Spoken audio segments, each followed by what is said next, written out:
Yan. Welcome na naman sa isang episode. Sa episode natin ngayon, pag-uusapan natin ang ilang ahon tips paano makasahon o kaya hindi tumukod. Oh my God!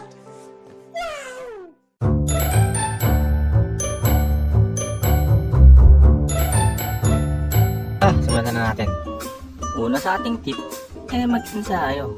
Self-explanatory naman ito mag-ensayo. Kung hindi ka mag-ensayo, di syempre hindi ka lalakas. Base sa aking experience, iba ang muscle group na ginagamit sa patag at sa ahon. Mas struggle din ang pag-ahon. Iba ang posisyon mo sa bike at iba din ang paghinga. Importante na pamilyar ka sa mga sitwasyon na yun. Mas okay din na mag-ensayo ka mismo sa ahon at hindi lang sa patag. Sunod sa ating tip, magbawas ka ng timbang. Mas madali umahon kapag Aray ko! Kung makikita nyo sa mga karera, mas mabibilis talagang umahon yung magagaan. So, ang pinaka-basic na explanation dito, yung gravity.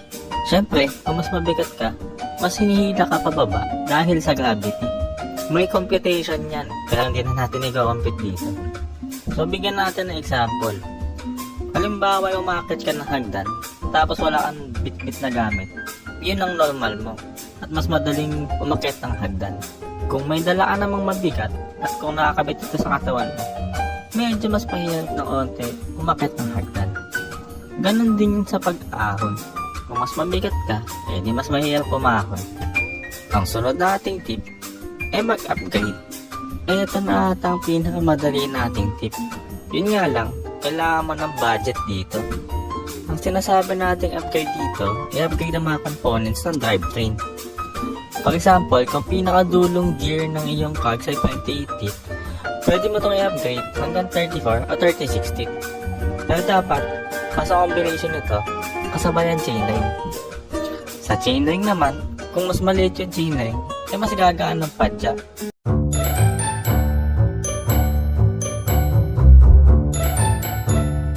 Upgrade ako sa GRX na crankset, 4630 ang pwede ko makuha. Mas gagaan ang padya ko sa ahon. Sunod, huwag ka makipagkarya sa ahon. Kung nauunahan ka na yung mga siklista, kalma ka lang. Wala ka naman sa karera para habulin yung nasa unahan sa'yo. Kalmahan mo lang ang padya mo para di ka agad malaspag. Tipid-tipid lang ng lakas, lalo na kung mahaba pa ang ahon. Sunod sa ating tip, ay mag-concentrate sa pag-ahon. Sa tamang 1-to-1-to lang ang pagpadyak. Sa paghinga naman, inhale sa ilong, tapos exhale sa bibig. Mas okay din kung di ka makipagkwentuhan. Pero kung kaya mo naman makipagkwentuhan, wala naman problema dun. Sunod, tukod, pag di na kaya, wala naman problema kung tutukod. Pwede ka naman bumawi next time. Pahinga ka lang, para makaahon ka pa ulit. Mas okay nang tumukod, kaysa di ka makauwi. Tsaka wag din pipilitin kung di na kaya. Sunod, mag-refuel. Kung tumukod ka na naman, di mag-refuel ka na din. Uminom ng madaming tubig. Kung wala ka ng energy, kumain ka ng matatamis o kaya yung maaalat para kumapit yung tubig sa katawan. Importante na ma-replenish yung na-spend na energy sa pag-ahon para sigurado makakaahon ka pa. Ang huli sa ating tip, sapat na tulog.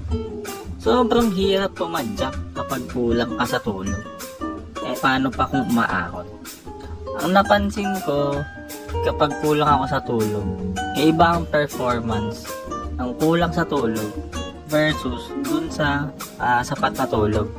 Mas magaan ang padyak pagka kumpleto ang tulog mo. Tsaka hindi ka mabilis mapagod. Ayun, nakatapos na naman tayo ng isang episode. Ang episode na ahon tips, pero galing din sa newbie. Hanggang sa muli, salamat!